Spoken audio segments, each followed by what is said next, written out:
అందరికీ నమస్కారం అండి. గాయత్రిక హోమ్కి స్వాగతం. కార్తీక మాసం అంటేనే శివకేశవులకి ఎంతో ప్రీతికరమైనటువంటి మాసం. కార్తీక శనివారం వెంకటేశ్వర స్వామిని పూజిస్తే కోరిన కోరికలు తీరటంతో పాటు వెంకటేశ్వర స్వామి యొక్క కరుణ మన మీద ఎప్పుడూ కూడా ఉంటుంది.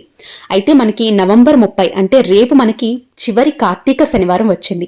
చివరి కార్తీక శనివారం వెంకటేశ్వర స్వామిని పూజిస్తే మనకి అనుకున్న కోరిక అనుకున్నట్లు తీరుతుంది. అలాగే సంపూర్ణ పూజ ఫలితం కూడా మనకి లభిస్తుంది. అయితే ఇంతటి పవిత్రమైనటువంటి కార్తీక శనివారం నాడు వెంకటేశ్వర స్వామిని ఎలా పూజించాలి, పాటించవలసినటువంటి నియమాలు ఏమిటి అనేది ఈ రోజు వీడియోలో మీతో షేర్ చేసుకోబోతున్నాను. వీడియోని ఎక్కడ స్కిప్ చేయకుండా చూడండి. అలాగే లైక్ చేయండి, అలాగే సబ్స్క్రైబ్ చేసుకోండి. సబ్స్క్రైబ్ చేసుకోవటం మర్చిపోతున్నారండి, ప్లీజ్ సబ్స్క్రైబ్ చేసుకోండి. అయితే మన జీవితంలో ఎన్నో కష్టాలు, ఎన్నో ఒడిదుడుకులు ఉంటూ ఉంటాయి. అయితే జీవితంలో ఉన్నటువంటి కష్టాలన్నీ తీరి ఒక్క నిమిషంలో జీవితంలో మార్పు తెచ్చే వెంకటేశ్వర స్వామి పూజ అనేది ఎంతో విశేషమండి. అది కూడా కార్తీక శనివారం నాడు భక్తి శ్రద్ధలతో వెంకటేశ్వర స్వామిని పూజించడం ద్వారా ఖచ్చితంగా మన జీవితంలో మార్పు అనేది వస్తుంది. మనకు ఉన్నటువంటి దోషాలన్నీ కూడా తొలగుతాయి. అలాగే శని దోషాలు ఏమైనా ఉన్నాయి, ఏలినాటి శనితో బాధపడుతున్నారనుకున్న వారికి కూడా తప్పకుండా మంచి అనేది జరుగుతుందన్నమాట. ఎన్నో జీవితాలు నిలబెట్టినటువంటి వెంకటేశ్వర స్వామి కార్తీక శనివారం రోజున భక్తి శ్రద్ధలతో పూజించండి. ఒకవేళ ఇప్పటి వరకు మీరు కార్తీక మాసంలో శనివారం రోజు వెంకటేశ్వర స్వామికి పూజ చేయలేదు అనుకున్నా కూడా కార్తీక శనివారం, చివరి కార్తీక శనివారం అయినా పూజను ఆచరించడానికి ప్రయత్నించండి. అలాగే మనం కోటి సోమవారాల పూజ చేసుకున్నాము. అలాగే కార్తీక ఏకాదశి పూజలన్నీ కూడా నిర్వహించుకున్నాం కదండి. ఈ రోజు కూడా తప్పకుండా పూజను నిర్వహించుకోవడానికి ప్రయత్నించండి, చాలా మంచిది. అయితే ఈరోజు శనివారం ఏ విధంగా పూజ చేయాలి, పాటించవలసినటువంటి నియమాలు ఏంటి అనేది ఇప్పుడు చూద్దాం.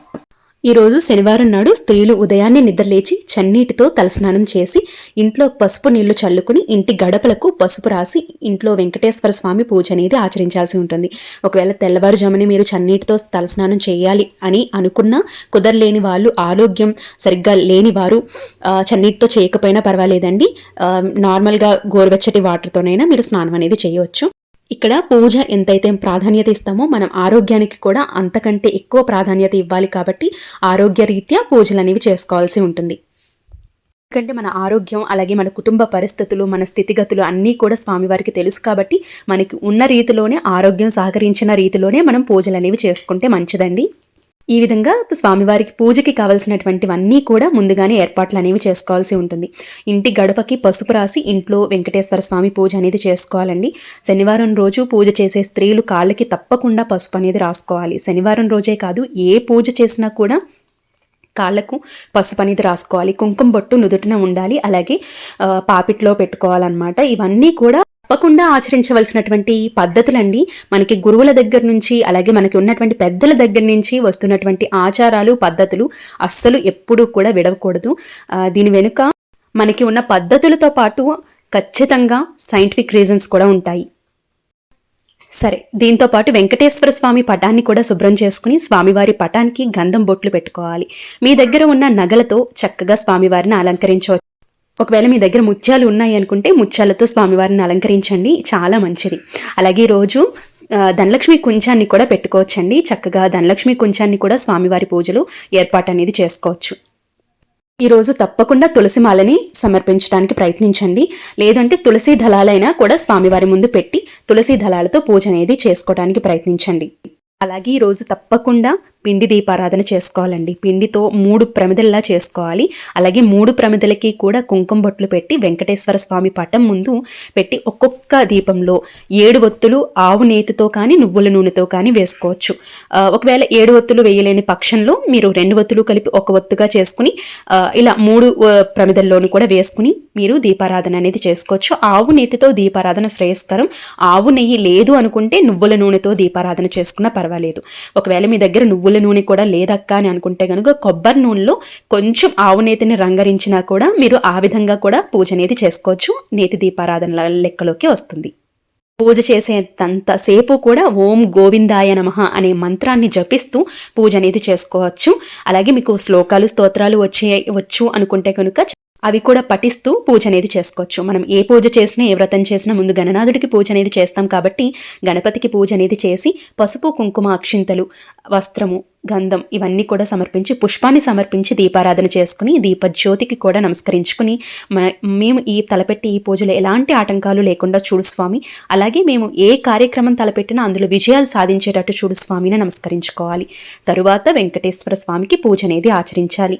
మీ దగ్గర కనుక శంకుచక్ర దీపాలు ఉన్నాయి అనుకుంటే ఆ దీపాలకి వెలిగించుకుని పూజ అనేది చేసుకోవచ్చండి. లేదు అనుకుంటే నార్మల్గా కూడా దీపారాధన చేసుకోవచ్చు.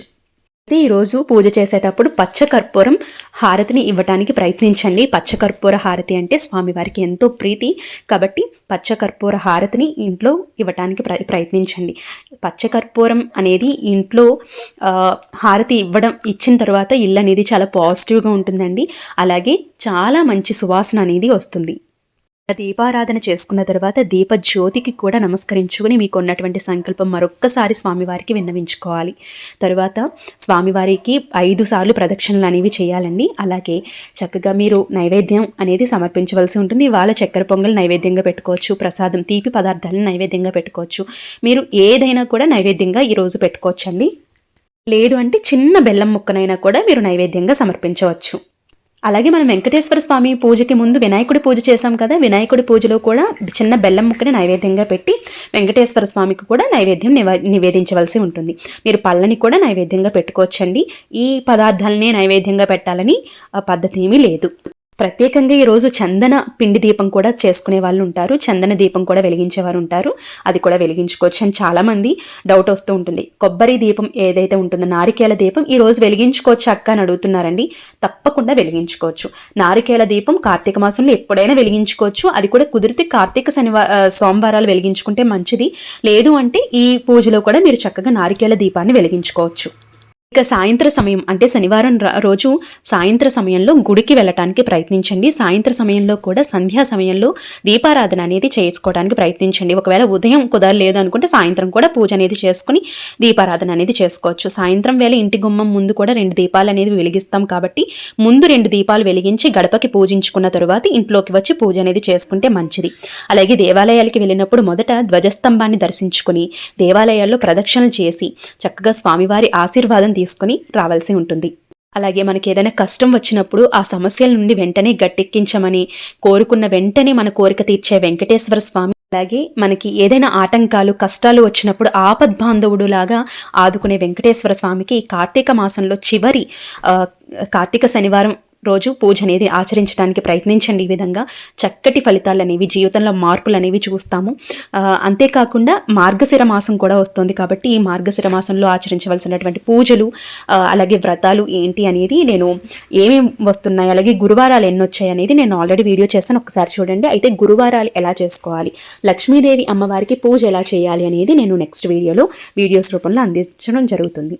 అలాగే ఇక్కడ నేను ప్రసాదంగా వడపప్పుని అలాగే చలిమిడిని నైవేద్యంగా పెట్టుకున్నానండి. మీరు ఈ నైవేద్యం కూడా పెట్టుకోవచ్చు. నైవేద్యం మీద తులసి దళాలని ఉంచి నైవేద్యం నివేదించవలసి ఉంటుంది. అలాగే మీరు ఏర్పాటు చేసుకునే నీళ్లు ఉంటాయి కదండి, పంచపాత్ర నీళ్లు, ఆ పంచపాత్ర నీటిలో కూడా మీరు తులసి దళాలని వేసి నివేదించవలసి ఉంటుంది. అలాగే ఈరోజు బెల్లం పానకం కూడా నైవేద్యంగా పెట్టుకుంటే చాలా మంచిది. అదే నేను నివేదించడం జరిగింది. అయితే ఇక స్వామివారికి ముడుపు కూడా ఈరోజు కట్టుకోవచ్చండి. మీ కోరిక సంకల్పించుకున్న తరువాత ఒక తెల్లని వస్త్రాన్ని తీసుకుని ఆ తెల్లటి వస్త్రాన్ని నీటితో తడిపి అంటే పసుపు రాసినటువంటి నీటితో తడిపి ఆరబెట్టాలి. ఈ వస్త్రం పూర్తిగా ఆరిన తరువాత వస్త్రానికి 4 వైపులా కుంకుమ బొట్లు పెట్టి అందులో 11 రూపాయలు వేసి స్వామివారికి ముడుపు అనేది కట్టుకోవాల్సి ఉంటుంది.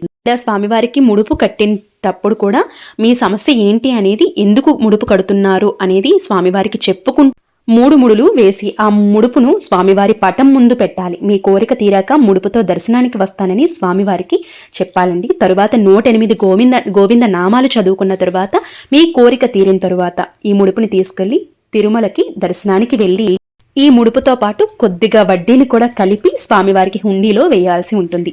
ఎన్నో జీవితాల్ని గట్టెక్కించి సవ్యమైనటువంటి మార్గంలో పెట్టినటువంటి వెంకటేశ్వర స్వామికి కార్తీక మాసం చివరి శనివారం రోజు ఈ విధంగా పూజను ఆచరించండి.